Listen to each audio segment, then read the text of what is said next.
dulu tu.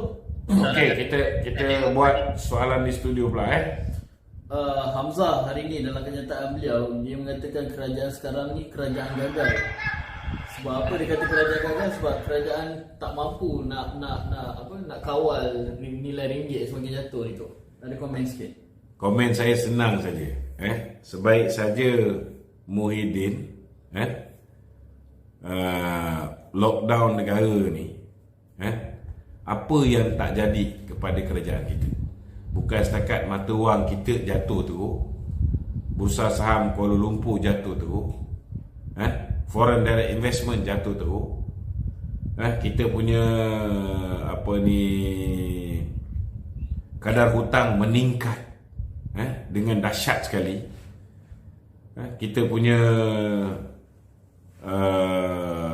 dipanggil income negara jatuh teruk, hancur lebur.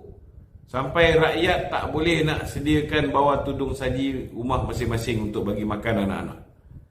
Ramai orang akhirnya terpaksa merayu kerajaan bagi KWSP. Tak pernah 61 tahun PN memerintah orang merayu supaya dibenarkan keluar KWSP. Hanya zaman Muhyiddin yang Hamzah Zainuddin menjadi susagung dia.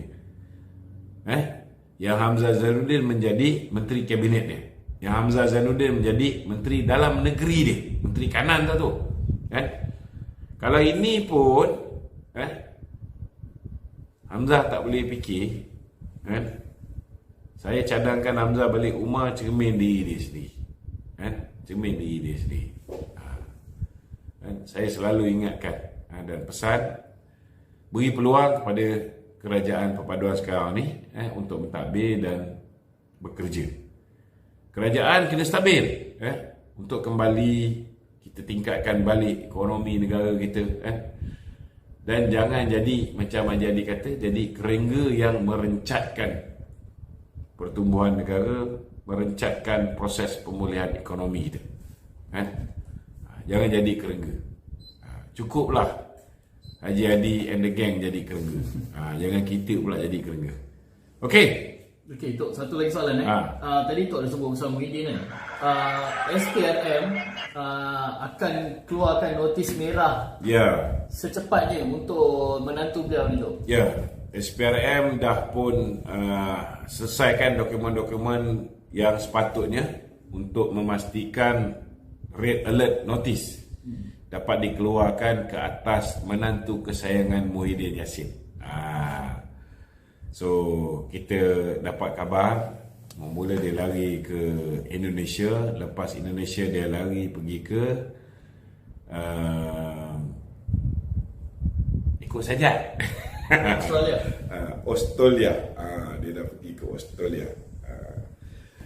Jadi the moment dia punya red alert Interpol ini sudah keluar, tuan-tuan, maka dia akan berada dalam buruan.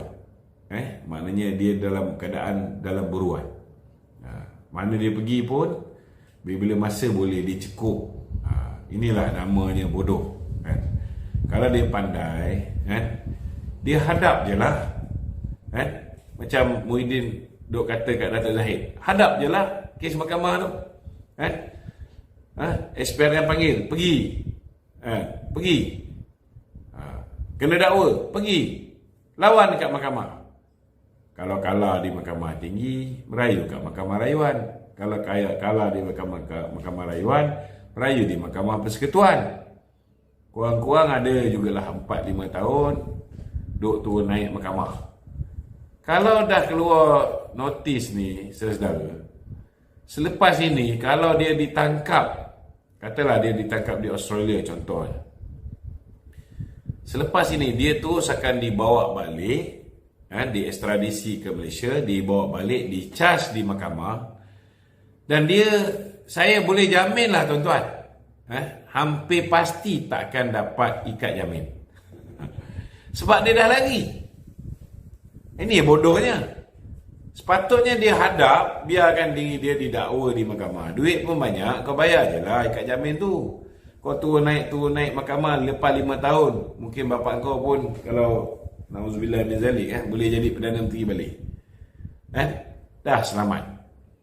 Tapi kalau lepas ini dapat je notice red alert ni, saudara, dia dapat je perintah ekstradisi, tangkap, bawa balik, dia terus akan duduk dalam penjara sampai selesai kes dia. Jadi cerdik ke tak cerdik, tuan-tuan? Orang macam ni lah. Banyak nasihat-nasihat, dia mungkin banyak dapat nasihat daripada Cikgu Bat kan. Tapi tu mungkin sebabkan kes menantu dia ni, dia nak Cikgu Bat kan mana pernah datang. Orang polis panggil apa semua sekali tak datang, last sekali kena cekuk. Duk lari kan. Ke dia nak buat macam Sanusi? Tak tahulah. Dia nak perjuangan rakyat. Okey. Tapi tu adakah sebab kes menantu dia ni, Muhyiddin kita nampak kendor sikit politik dia ni tu? Politik Muhyiddin kendor ni bukan pasal menantu dia saja kan. Sebenarnya dia orang ni memang create punching bag baru sebab dia orang dah tahu Muhyiddin ni liability. Pertama sebab dia didakwa di mahkamah, kedua sebab nampak sangatlah ada benda yang dia sembunyikan sampai nak kena suruh dia punya menantu lari pasal apa? Kalau kau lari je dari segi politik kau habis. Mungkin ada terkait. Siapa nak percaya? Siapa nak percaya dengan diri kamu? Kalau menantu kamu lari daripada didakwa di mahkamah. Siapa nak percaya? Jadi itu sebabnya PAS pun hari ini cuba nak mengurangkan fungsi Muhyiddin. Dia cuba nak bawa punching bag yang dah tak berguna nama Mahathir Mohamad. Jadi orang duk bantai Mahathir Mohamad. Kita jangan bazir masa bantai Mahathir. Sebab apa? Sebab Mahathir ni deposit pilihan raya pun dah tak ada. Hilaf. Dan Mahathir bukan ahli parlimen. Sekarang baru dia nak bertanding kat Langkawi lah. Jadi ya? Tak tahulah. Itu nak kena tanya Suhaimi. Ada lagi? Basir Kadir. Dah boleh tu? Basir Kadir. Silakan Basir. Assalamualaikum Datuk. Waalaikumsalam. Ya Basir. Cantik baju Datuk. Baju ni 2004. Dah. Saya Basri. Saya lahir tahun 70 tu. Saya kan umur saya sekarang 54. 54 Saya 50 tahun. Baju ni dah 19 tahun. Ya. Saya duduk di Pedak Rumoi, kawasan Dun Pelangai. Okey. Dun Pelangai Saya tengok sekarang tu. Saya tengok sekarang politik macam-macam lah tu. Macam-macam Setuju. Kenapa macam tu tu? Dah macam-macam lah, betul lah. Apa yang macam-macam tu? Abang nak tahu pasal apa? Cuba bagi soalan yang spesifik. Senang saya jawab. Pasal PMD kita ni lah. Macam mana? Apa yang dibuat PMD Perdana Menteri kita lah. Perdana Menteri kita buat apa tu?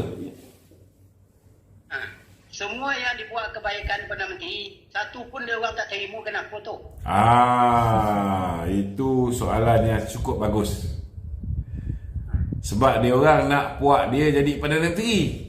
Ini kita kena faham. Kalau puak dia jadi Perdana Menteri, lockdown satu negara, orang tak boleh keluar cari makan pun, dia orang kata bagus, PN best. Padahal zaman dia perintah, telur pun tak ada. Zaman dia perintah, dia lockdown satu negara, walaupun Perlis tu angka COVID pun rendah, dia lockdown satu negara kerana dia takut undi tak percaya dibuat di parlimen.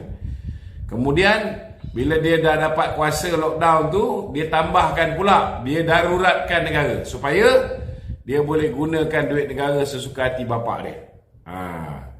Dan hari ini telah terbongkar rupa-rupanya ketika lockdown itu habis macam-macam skandal wujud.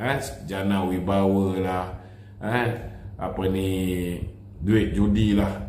Dan duit inilah dijadikan modal untuk memastikan kemenangan mereka di 74 kursi parlimen dalam pilihan raya umum yang ke-15.